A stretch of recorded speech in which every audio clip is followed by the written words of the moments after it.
हर घड़ी बदल रही है रूप जिंदगी। गुड मॉर्निंग ऑफिसर्स, आज हम लोग इस वीडियो में केमिस्ट्री से रिलेटेड कुछ ऑब्जेक्टिव को सीखेंगे। ये आपका ऑर्गेनिक केमिस्ट्री है और ये वीडियो स्पेशली वैसे स्टूडेंट के लिए है जो ऑब्जेक्टिव को रटना नहीं बल्कि समझना चाहते हैं।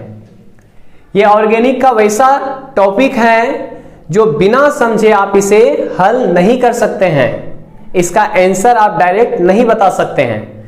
तो चलिए इस ऑब्जेक्टिव को हम लोग समझते हैं। तो चलिए सबसे पहले हम लोग समझ लेते हैं इस थ्योरी को, ठीक है। देखिए सबसे पहले आपको बता चुके हैं हाइड्रोकार्बन किसे कहते हैं, तो हाइड्रोजन तथा कार्बन से मिलकर बने यौगिक को क्या कहते हैं, हाइड्रोकार्बन कहते हैं। यानी कि हाइड्रोजन में हाइड्रोजन और कार्बन रहेगा, यानी हाइड्रोजन और कार्बन दो तत्व रहेंगे। हाइड्रोकार्बन को ध्यान दीजिएगा, हाइड्रोकार्बन यौगिक को दो ग्रुप में रखा गया है, एक एलिफैटिक और दूसरा एरोमेटिक। एक एलिफैटिक और दूसरा एरोमेटिक। देखिएगा एरोमेटिक हाइड्रोकार्बन के अंतर्गत आता है बेंजीन समूह। जैसे कि आपका बेंजीन है, बेंजीन का सूत्र आपको पता है ना, C6H6 होता है, तो इसी को हम लोग बेंजीन कहते हैं। तो बेंजीन जो है एरोमेटिक के अंतर्गत आती है। तो बेंजीन के तरह जिसका भी संरचना सूत्र बनती है उसे हम लोग क्या कहते हैं, एरोमेटिक कहते हैं। अब हम लोग सीखते हैं एलिफैटिक के बारे में, क्योंकि सबसे ज्यादा आपके किताब में अगर डिटेल किया गया है तो एलिफैटिक को डिटेल किया गया है। तो चलिए हम लोग सीखते हैं।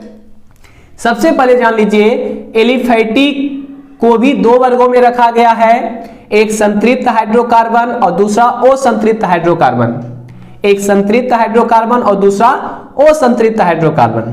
संतृप्त हाइड्रोकार्बन किसे कहते हैं, तो वैसा हाइड्रोकार्बन जिसमें कार्बन यानी कार्बन के दो परमाणु के बीच, कार्बन के दो परमाणु के बीच सिंगल बॉन्ड रहती है, उसे हम लोग कहते हैं संतृप्त हाइड्रोकार्बन, ठीक है। और असंतृप्त हाइड्रोकार्बन किसे कहते हैं, जिसमें कार्बन के दो परमाणु के बीच एक से अधिक बॉन्ड हो, एक से अधिक बॉन्ड हो, उसको हम लोग बोलते हैं असंतृप्त हाइड्रोकार्बन। जैसे देखिए यहां पे ध्यान दीजिएगा, जैसे एल्कीन में दो कार्बन के बीच में कितना बॉन्ड रहता है, आपको पता है ना, डबल बॉन्ड रहता है। और एल्काइन में दो कार्बन के बीच कितना बॉन्ड रहता है, तो ट्रिपल बॉन्ड रहता है, ठीक है। तो जब दो कार्बन परमाणु के बीच सिंगल बॉन्ड हो तो उसे संतृप्त हाइड्रोकार्बन कहेंगे, और एक से अधिक अगर बॉन्ड होगा तो उसको क्या कहेंगे, असंतृप्त हाइड्रोकार्बन कहेंगे। अब सुनिएगा, संतृप्त हाइड्रोकार्बन के अंतर्गत किसको रखा गया है, एल्केन समूह को रखा गया है। और असंतृप्त हाइड्रोकार्बन के अंतर्गत किसको रखा गया है, एल्कीन और एल्काइन को रखा गया है। संतृप्त एल्केन कैसा हाइड्रोकार्बन है, तो संतृप्त हाइड्रोकार्बन है। एल्कीन और एल्काइन कैसा हाइड्रोकार्बन है, तो असंतृप्त हाइड्रोकार्बन है, ठीक है। अब इसका दूसरा भी नाम जान लीजिए, एल्केन को पैराफिन भी कहा जाता है, एल्कीन को ओलिफिन भी कहा जाता है, और एल्काइन को एसिटिलीन भी कहा जाता है, ठीक है। इसका नाम याद रखिएगा। चलिए अब चलते हैं हम लोग ऑब्जेक्टिव की ओर, देखते हैं इससे जितना सा भी हम लोगों ने जाने उससे कौन कौन सा ऑब्जेक्टिव बन सकती हैं। तो पहला क्वेश्चन है आपके पास, देखिएगा, निम्नलिखित में कौन एरोमेटिक हाइड्रोकार्बन है, एरोमेटिक हाइड्रोकार्बन है। तो आपको पता है ना एरोमेटिक कौन कहलाती है, जो बेंजीन के सदृश हो, बेंजीन के तरह हो। तो इसमें से बताइए कौन सा ऑप्शन हो जाएगा एरोमेटिक हाइड्रोकार्बन, बताइए। तो इसका कौन सा ऑप्शन हो जाएगा, ऑप्शन हो जाएगा सी, क्योंकि ये बेंजीन है आपका, और बेंजीन क्या कहलाता था, एरोमेटिक हाइड्रोकार्बन कहलाता था। चलिए नेक्स्ट क्वेश्चन है आपके पास, असंतृप्त हाइड्रोकार्बन जिनमें कार्बन कार्बन परमाणु के बीच त्रिआबंध पाए जाते हैं। ध्यान दीजिएगा, दो कार्बन परमाणु के बीच क्या पाए जाते हैं, त्रिआबंध पाए जाते हैं। तो अभी तुरंत बताए ना, ट्रिपल बॉन्ड किसमें होता है, त्रिआबंध मतलब होता है तीन बॉन्ड, और ट्रिपल बॉन्ड किसमें होता है, एल्काइन में होता है ना। ट्रिपल बॉन्ड किसमें होता है, एल्काइन में होता है। इसीलिए इसका सही जवाब क्या हो जाएगा, एल्काइन। क्या सही जवाब हो जाएगा इसका, एल्काइन हो जाएगा, ठीक है। चलिए अब इसका सभी का सामान्य सूत्र जान लेते हैं कि एल्केन का सामान्य सूत्र क्या होता है, एल्कीन का सामान्य सूत्र क्या होता है, और एल्काइन का सामान्य सूत्र क्या होता है। तो आपको पता है ना, तो चलिए बताइए एल्केन का सामान्य सूत्र क्या होता है। तो एल्केन का सामान्य सूत्र होता है CnH2n+2। एल्कीन का सामान्य सूत्र क्या होता है, CnH2n। एल्काइन का समान सूत्र क्या होता है? CnH2n-2। सबसे पहले हम लोग फॉर्मूला को टारगेट करेंगे। सबसे पहले फॉर्मूला को अच्छी तरह समझिए। अगर ये समान सूत्र आप जान गए तो ये सारा क्वेश्चन आपसे हल हो जाएगा। कैसे सर? तो चलिए समझते। देखिए, सबसे पहले हाइड्रोजन की जो संख्या होती है, हाइड्रोजन के परमाणु की जो संख्या होती है, कार्बन के परमाणु संख्या से 2 गुने से 2 अधिक होती है। ठीक है, तो एल्केन समझ गए। एल्कीन में क्या होगा? कार्बन परमाणु जितना होगा हाइड्रोजन उसका 2 गुना होगा। अगर कार्बन परमाणु मान लीजिए कि आपके पास, मैं कुछ सूत्र लिख देता हूं, यहां से समझिए पहले।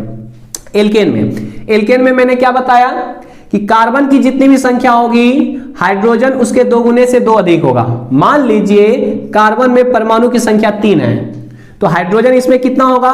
तो 3 के 2 गुने से 2 अधिक, तो 3 का 2 गुना 6, 6 में 2 जोड़िएगा कितना हो जाएगा? 8 हो जाएगा। तो ये एल्केन समूह का यौगिक है आपका। ठीक है, और एल्कीन में क्या होगा बताइए?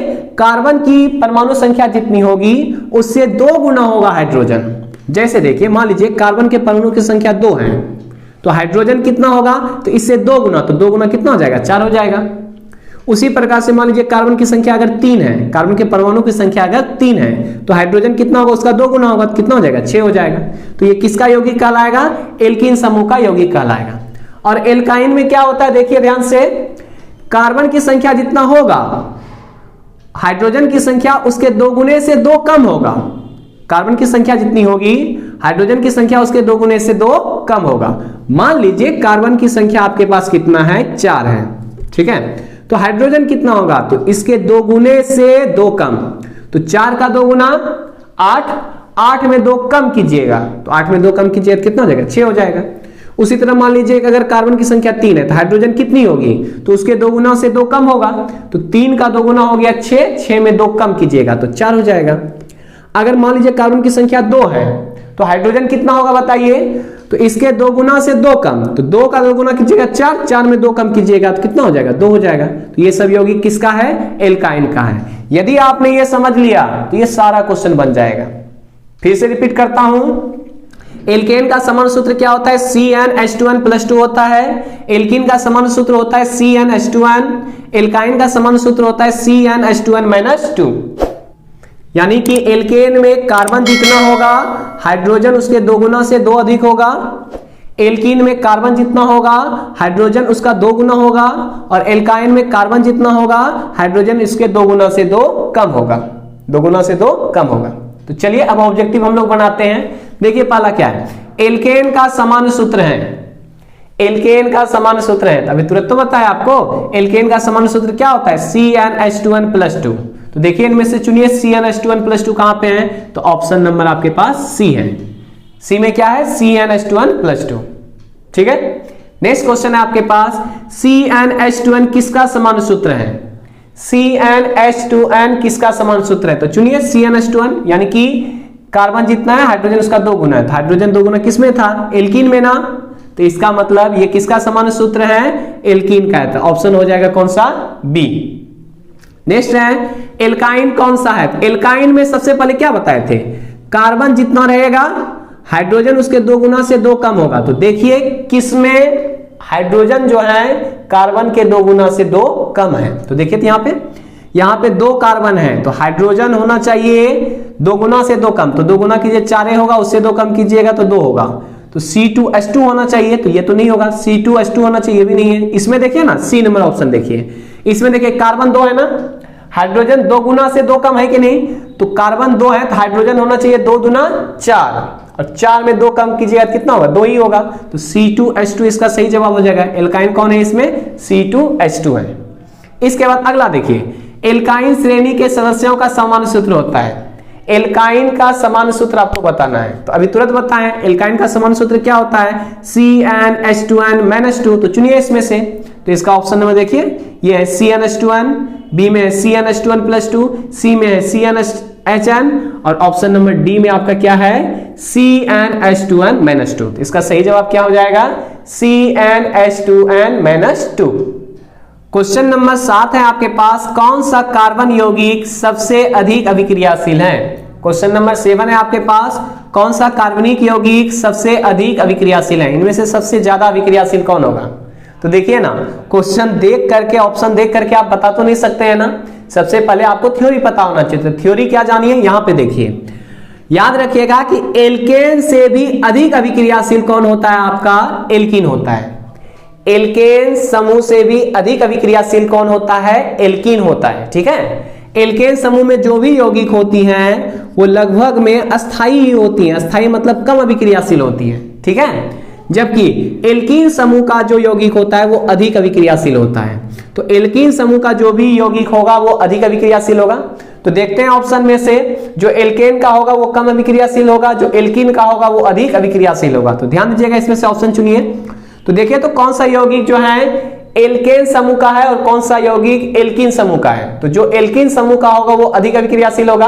और आपको बताए थे एल्कीन में क्या होता है, कार्बन से 2 गुना होता है हाइड्रोजन। कार्बन जितना होता है उससे 2 गुना होता है, और इसमें क्या होता है, 2 गुना से 2 ज्यादा होता है। तो चेक कीजिए सभी को। देखिए सबसे पहले ऑप्शन में ए, CH4 यानी C 1 है, तो कार्बन की संख्या 1 है, तो हाइड्रोजन देखिए तो 2 गुना से 2 ज्यादा है ना, तो ये भी नहीं होगा क्योंकि एल्केन समूह का है। C2H6 है, कार्बन की संख्या जितना है हाइड्रोजन उससे 2 गुना से 2 ज्यादा है। देखिए ना, 2 दूना 4, 2 6 है, तो ये भी एल्केन समूह का, ये भी नहीं होगा। लेकिन यहां देखिए तो C2H4 है, C2H4 यानी कि कार्बन के संख्या से 2 गुना है हाइड्रोजन, और 2 गुना किसमें होती है? एल्कीन में होती है। इसीलिए इसका सही जवाब कौन सा हो जाएगा?